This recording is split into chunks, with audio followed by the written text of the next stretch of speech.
Capung merupakan hewan yang berpenampilan indah dan menarik. Namun, mereka sebenarnya predator ganas dengan rahang tajam, penglihatan hampir 360 derajat, dan dapat terbang mundur.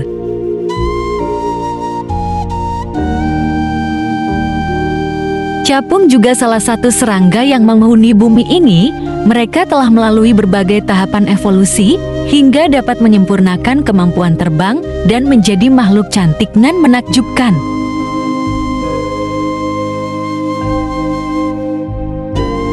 Proses evolusi serangga dibagi menjadi 4. Si capung ini muncul pada tahap yang kedua, yaitu tahap Paloptera. Tahap pertama, yaitu evolusi serangga tak bersayap atau dikenal dengan tahap Apterygote, yakni serangga paling sederhana, tidak memiliki sayap, bernapas menggunakan trakea, dan tidak mengalami metamorfosis. Sehingga hal ini berakibat pada perkembangannya yang tidak seimbang dengan tahap ini terjadi pada periode pertengahan Devon, yaitu sekitar 359 juta tahun yang lalu.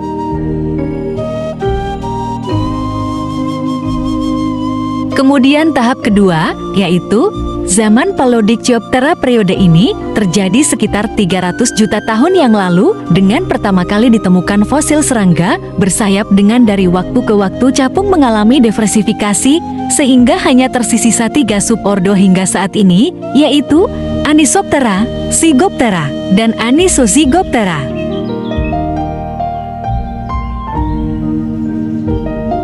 Para ilmuwan, yakni Fabricius Liftin dan Igor Sikorsky merupakan ilmuwan yang mendalami lebih mengenai si capung ini. Ilmuwan pertama, Johann Christian Fabricius, merupakan seorang ahli entomologi Denmark yang dikenal karena penelitian taksonominya yang luas berdasarkan pada struktur mulut serangga daripada pada sayap mereka. Nah, nama Odonata yang saat ini digunakan sebagai nama Ordeo untuk capung juga pertama kali diterapkan pada capung oleh Fabricius tahun 1793. Ilmuwan kedua, Maurits Anil Lifting, merupakan ilmuwan pertama yang datang ke Indonesia untuk meneliti capung. Dia merupakan satu-satunya ahli odonatologi yang mengunjungi wilayah Papua sebelum tahun 1990 untuk meneliti tentang habitat dan perilaku spesies langka serta spesies-spesies capung di Papua. Ilmuwan ketiga, Igor Sikorsky, merupakan ilmuwan yang menjadikan capung sebagai inspirasinya dalam membuat helikopter.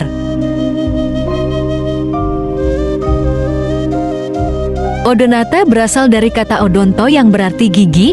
Gigi yang dimaksud bukan seperti gigi manusia, tetapi merujuk pada struktur giligi yang kuat pada mandibula capung.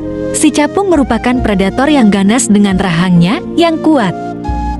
Nah, di Indonesia hanya ditemukan 2 subordo, yaitu Zygoptera dan Anisoptera.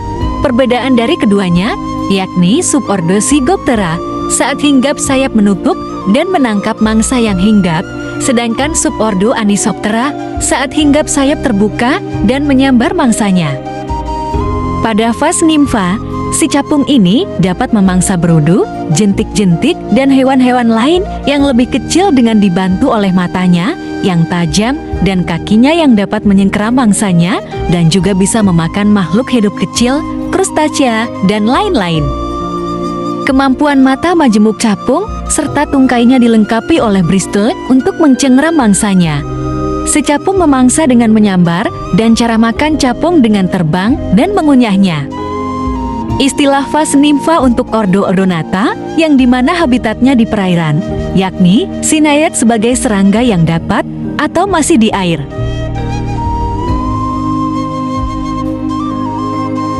Untuk mengenal capung dengan lebih baik, maka salah satunya adalah melalui morfologinya. Morfologi secara awam sering disebutkan pula penampakan tubuh capung. Inseta memiliki bagian utama tubuh yang terdiri atas kepala, toraks, dan abdomen. Morfologi capung itu tentu layaknya insekta, terbagi atas 3 bagian yang utama. Pertama caput, kemudian toraks yang menempel dari caput hingga ujung sayap, kemudian yang belakang yakni abdomen.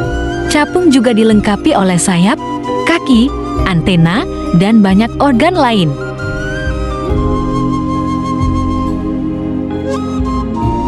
Capung biasa dan capung jarum berbeda. Ukuran Anisoptera itu besar dan yang Zygoptera itu lebih kecil bagaikan jarum.